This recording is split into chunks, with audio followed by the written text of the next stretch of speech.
खुलुमबाय रायजोफोर दिनै फुंबिलिनि खौराङाव फिन खेबसेबाव बयखौ बरायनानै लाग्रोबाय। दासिमनि खौरांफोरा जाबाय जोबथारनायाव फिफा बुहुमनां काप 2026 थामहिनबा फिफा वर्ल्ड काप 2026 नि रेकर्ड सोरजिबाय स्पेनआ फाइनालाव आर्जेन्टिनाखौ 1 गलनि फारागथियाव फेजेननानै चेम्पियन जानो हाबाय। स्पेनआ 2010 मायथाइनि उनाव गिबि खेबनि थाखाय फिफा बुहुम कापखौ देरहादों। बे बुहुम कापआ स्पेननि थाखाय जर'खामोन, जाय जारिमिनारि महरै 2010 मायथाइयाव गिबि खेबनि थाखाय बुहुम काप देरहादोंमोन। स्पेनआ बे बोसोरनि बुहुम कापआवबो मोनसेबो मेच जेनाखैमोन। बुहुम कापखौ गोरलैयैनो देरहानो हायो। स्पेनआ सोलिफु चेम्पियन आर्जेन्टिनाखौ 1 गलाव फेजेनो जोलुर मुलुगआ मोनसे जारिमिनारि दावहाखौ नुदोंमोन। स्पेनआ सोलिफु चेम्पियन आर्जेन्टिनाखौ गोख्रों जुजिनो गोनां फाइनालाव फेजेननानै 2026 मायथाइनि फिफा बुहुम कापनि बिमुंखौ आवग्रिनो हायो। गासै टुर्नामेन्टआव फेजेननो हायो स्पेनिश हानजाया जोबथारनायाव बुहुमनां फुटबलाव जौसिन मासि आवग्रिनो हायो। स्पेनिश फुटबलनि जारिमिनाव बेयो नैथि बुहुम कापनि बिमुं, जाय थांनाय 2010 मायथाइयावबो गिबि खेबनि थाखाय बुहुम कापखौ देरहादोंमोन। बर' हारिनि थाखाय मोनसे गोजोनथाव खौरां। बर'नि फिसा पिंकी बसुमतारीया मिस इउनिभार्स इन्डिया बादायलायनायाव बाहागो लानो थाखाय मैया न'निफ्राय ओंखारलांबाय। 18 जुलाइ खालारनिफ्राय 20 आगस्तसिम हादोरनि जयपुर, बेंगालुरु, दिल्ली आरो मुम्बाइआव जानो गोनां मिस इउनिभार्स इन्डिया बादायलायनायाव आसाम आरो बड'लेण्डखौ दैदेनगोन। पिंकी बसुमतारीया मिस इउनिभार्स आसामनि स्टेट डाइरेक्टर आरो आर'नाइ इन्टारटेइनमेन्टनि गायसनगिरि जायख्लं बसुमतारीया बिटिसिनि गाहाय खुंगिरि हाग्रामा महिलारि मावफुं सोद्रोमाफोरखौ हेफाजाब होनायनि थाखाय साबायखर बावहरदों।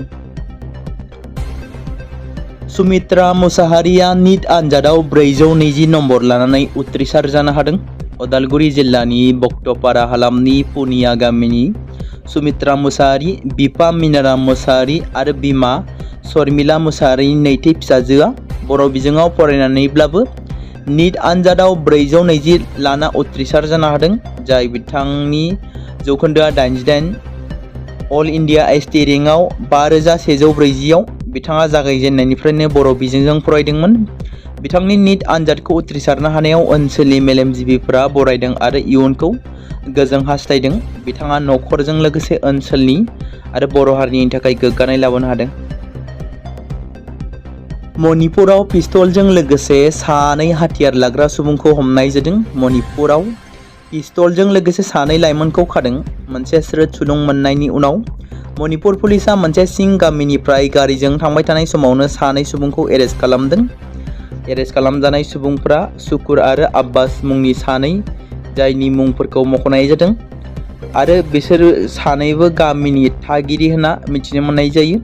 बिसोरनि आखाइनिफ्राय 4 गोथां राउन्डजों गंसे पिस्तल बोखांनो हायो। आरोबाव बिसोरनि सायाव आयेनारि बिजिरनाया सोलिगासिनो दं होनना मिथिनो मोननाय जादों। गुवाहाटीनि कुमारबासगढ़ बोरमा दालाङाव जोनोम सान फालिनायनि दायाव फिन आरोबाव खाजाबाय 2 बिसि फिसाया।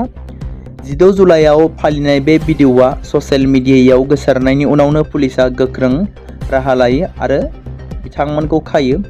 बेनि सिगांबो बासगढ़ बोरमा दालाङाव गावनि बिसि फिसाय जोनोम सान फालिनायाव हमजादोंमोन। बेनि उनाव फिन आरोबाव बारालुमुग पुलिसआ बिसि फिसायखौ खायो आरो फोरबोआव बाहायनाय गारिखौबो जब्द खालामो। धेमाजि जिल्ला जनाय रामदन्दिकारि गामि पन्चायतनि बग्रिगुरि गामिनि शंकर बसुमतारीया 44 बोसोर बैसोआव डिब्रुगड़ देहा फाहामसालियाव गोब्राब समनिफ्रायनो देहानि जेंनाजों भुगिनांनानै जिउजों जुजि मोनाबिलि समाव 6:25 रिंगायाव मैया आंगोनि बिसि, गथ' गथाय, बिदा फंबाय आरो रायजो राजाफोरखौ नागारनानै जोबथा हां हगारबाय। मख'नो गोनांदि शंकर बसुमतारीया मोनसे समाव गामि आरो ओनसोलाव बर' हारि आरो गुबुन गुबुन हारि माहारिजों गोरोबनानै गेजेर जनाय दख'रा दुलाराय बर' फरायसा आफादनि नेहाथारि बिबानखौ लानानै गोख्रोङै रुजुननानै 4 बोसोर बर' हारिनि थाखाय खामानि मावबोदोंमोन। लोगोसे फोरमायबावनो गोनांदि शंकर बसुमतारीया गेजेर जनाय दख'रा खौथि बर' सुबुं आफादनि आथिखालाव लेङाइ आफादगिरि बिबानखौबो रुजुननानै खामानि मावबोबाय दंमोन आरो शंकर बसुमतारीया धेमाजि जिल्लायावबो जोलुर गेलेनायाव गोबां सिनायजानाय सासे सुबुंमोन होननानै मोनथिहोदों। शंकर बसुमतारीया हरखाबै आंगो बिसि आरो आंगोनि हिनजावसा सासे उन्दै हौवासा, नखरनि बाय बाहागि आरो गामिनि गासै सुबुंफोरखौ हरखाबै नागारनानै थांनाया ओनसोल नाङैनो दुखु मोनहोदों। बड'लेण्ड गेस्ट हाउसआव क'क्राझारनि खौरांगिरिफोरजों बिटिसिनि हाग्रा बिफाननि EM जेम्स बसुमतारीजों गोनांथार जथुमा लादों। थांनाय बावैसो सान सिगां बुहुमनां जिबौ सान फालिनाय हाबाफारियाव क'क्राझारनि खौरांगिरिफोरखौ हाबाफारियाव हांख्रायहरनायनि उनाव हाग्रा बिफाननि अफिसारआ गाज्रि आखु दिन्थिना गोसोआव आघात मोनहोना क'क्राझारनि खौरांगिरिफोरा फरेस्ट डिपार्टमेन्टनि हेंथायै खौरां फोसावनायनि जानगाराव थागोन होननानै थिरांथा लानायखौ मैया बोखारफिनबाय। गरेस्वरनि बाङालिपारायाव समखिखांनाय बुथारनाय जाथाय। इजराइलाव खामानि मावनो थाहैनाय रामकृष्ण दासनि बिसि रुपाली दासखौ इनायै गोसो थोनाय सेंग्रा चन्दन कुमारा मुंनि सुबुङा हराव बुथारना गालांनायनि एबा बुथारना खारलांनायनि अजद, जाय जाथाया बिटिसिनि गरेस्वरनि बाङालिपारायाव समखिखांनाय थासारि लाबोदों। बे जाथाया ओनसोलावनो मोनसे गिखांनाय थासारि लाबोदों। बे जाथायखौ लानानै ओनसोलनि सुबुंफोरा दायनिगिरिखौ हमनानै गोख्रोङै आयेनबादि साजा होनो खावलायदों। एडभकेटनि लामायाव दीप्ति बसुमतारीनि आगान।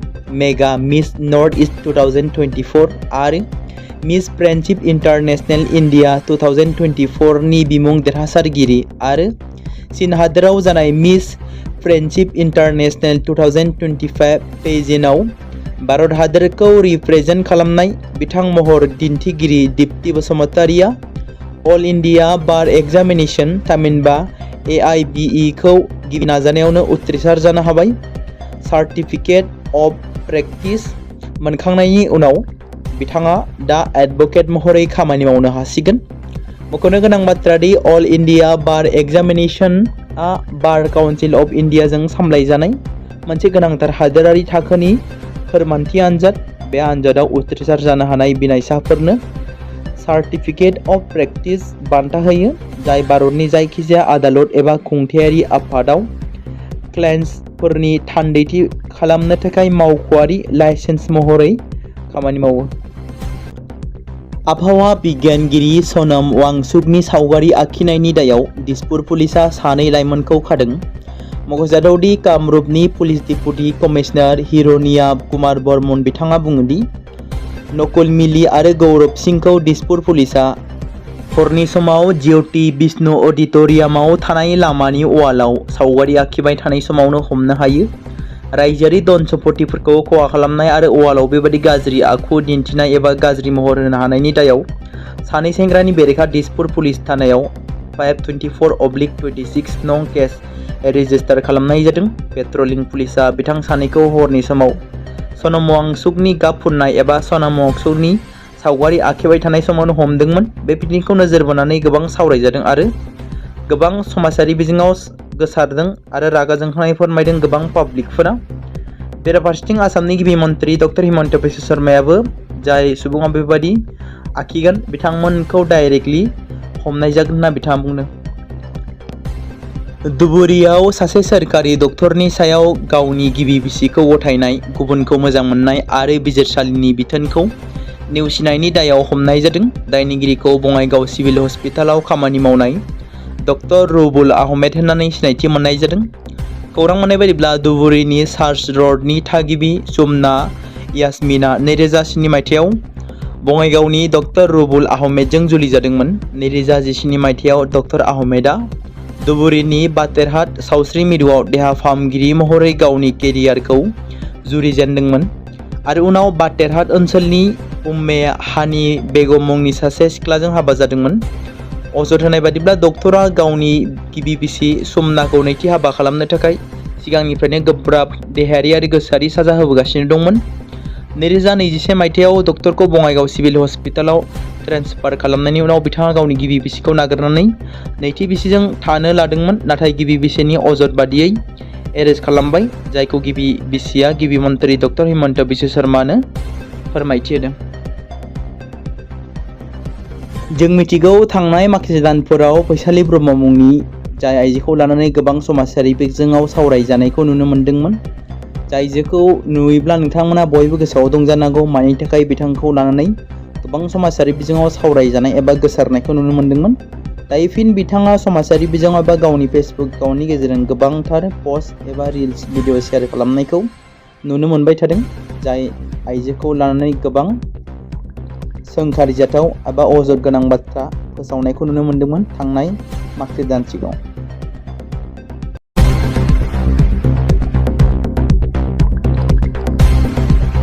बे समाव मोनसे गोजोनथाव खौरां बाक्सा जिल्लानि बरमायाव थानाय रुरेल एकाडेमिया लानानै फैदों नोंथांमोननि थाखाय मोनसे गोजोनथाव खौरां। थांनाय SSLC आरो हायार सेकेन्डारिनि आनजादाव जाय फरायसा आरो फरायसुलिफोरा उथ्रिसारनो हायाखैमोन एबा फेल जादोंमोन, बेनि थाखाय रि एग्जाम होफिननो गोसो गुदुं फरायसाफोरा थाबैनो बरमा सेकेन्ड गेटआव थानाय रुरेल एकाडेमियाव मुं थिसनफैनानै मेट्रिक आरो HS आनजादखौ होफिननो हागोन। बेनि अनगायैबो जाय फरायसाफोरा थांनाय मेट्रिक आरो HS आनजादाव नांगौ बादि जौखोन्दो एबा मार्क्स लानानै उथ्रिसारनो हायाखैमोन, बिथांमोनाबो बे रुरेल एकाडेमियाव एडमिशन खालामफैनानै मार्क्स इमप्रुभमेन्ट खालामनो हागोन। स्ट्रिम हिसाबै आर्ट्स, साइन्स आरो कमार्सनि गासैबो फरायसाफोरा रुरेल एकाडेमियाव एडमिशन खालामनो हागोन। बेनि थाखाय थाबैनो 8761903455 नङाब्ला 87203585 जानबुं नम्बराव जगाजग खालामहरनो हागोन।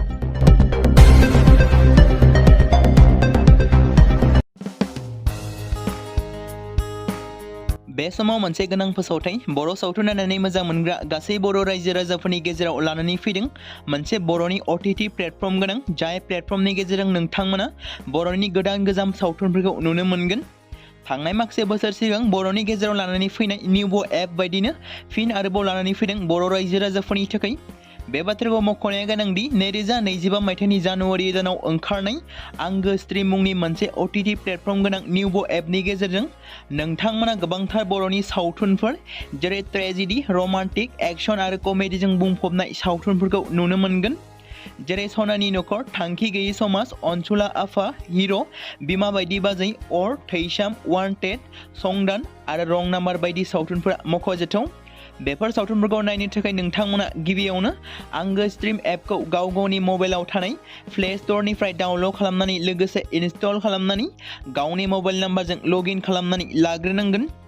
बेनि उनाव नोंथांमोना गोबांथार नुनो मोनै सावथुनफोरखौ गुगोल पे, फन पे आरो पेटिएमजों रं नाम्बार सावथुनखौ नायनो थाखाय 60 रां आरो संदान सावथुनखौ नायनो थाखाय 80 रां, वान्टेड सावथुनखौ नायनो थाखाय 60 रां, थैसाम सावथुनखौ नायनो थाखाय 60 रां बेबायदिनो गोबांथार नुनो मोनै सावथुनफोरखौ नायनो थाखाय सुबिदा खालामनानै होदों आंगो स्ट्रिम प्लेटफर्मा। फिन नोंथांमोननि गेजेराव फोरमायबावनो लादों बर' सावथुन नायनानै मोजां मोनग्रा गासै बर' रायजो राजाफोरनि गेजेराव लानानै फैदों मोनसे बर'नि OTT प्लेटफर्म गोनां।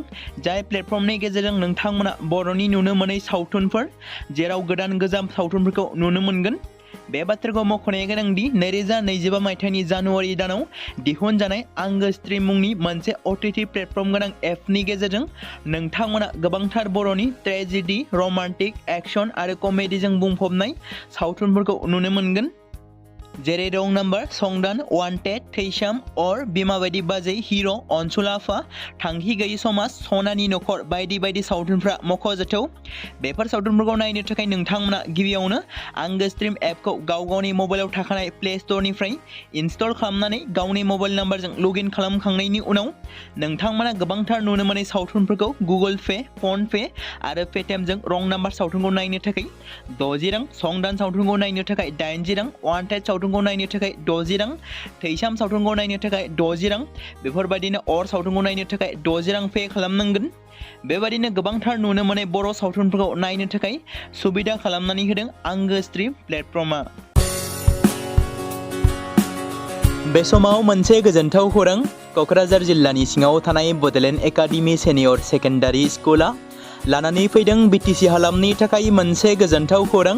2026 आरो 2027 सोलोंथाइ बोसोरनि थाखाय क'क्राझार तिनिआलिनि हल्टुगाव आउटपस्टआव थानाय बड'लेण्ड एकाडेमि सिनियर सेकेन्डारि स्कुला फार्स्ट इयारनि थाखाय प्रि एडमिशन एबा जेबो बेसेन होनाङालासे मुं थिसननाय आरो फर्म गथायनाया दासान्दि सोलिगासिनो दङ आरो बेनि गेजेराव देग्लायनि मेट्रिक आनजादाव 175 जौखोन्दोनि गोजौआव जौखोन्दो लानानै उथ्रिसार जानो हानाय साबा फरायसा एबा बिजाथिफोरनि थाखाय आबुङै जेबो बेसेन होनाङालासे मुं थिसननो आरो फरायनो थाखाय खाबु होनाय जादों आरो बेनि अनगायैबो बोसोरै फरायसा आरो फरायसुलिफोरखौ लानानै EBS ट्रिप एबा सोलोंथायारि दावबायनायखौ लानाय जायो। मख'जाथावदि बे बड'लेण्ड एकाडेमि सिनियर सेकेन्डारि स्कुलाव आर्ट्स स्ट्रिमनि थाखाय आयदा हिसाबै इंलिश ML बड', political science education, history, economics, advance बड' गासैबो आयदाखौ मोननो हागोन आरो बे सेकेन्डारि स्कुलाव इंराजि आरो बर' बिजोङा थागोन। मोजां सोलोंथाइ लानायनि अनगायैबो बड'लेण्ड एकाडेमि सिनियर सेकेन्डारि स्कुलाव उफ्रा सोलोंथाइ हिसाबै एनभायरनमेन्ट फिल्ड स्टाडि बायदिखौ लानानै सोलोंथाइ लानो हागोन। बेनि अनगायैबो बे फरायसालियाव हौवासा आरो हिन्जावसाफोरनि थाखाय आलादा आलादायै हस्टेलनि खाबुफोर होनाय जादों। बेनि थाखाय नोंथांमोना आबुङै मिथिबावनो थाखाय एबा थोंजोङै फोनांजाब खालामहर 9101488399 जानबुं नम्बराव।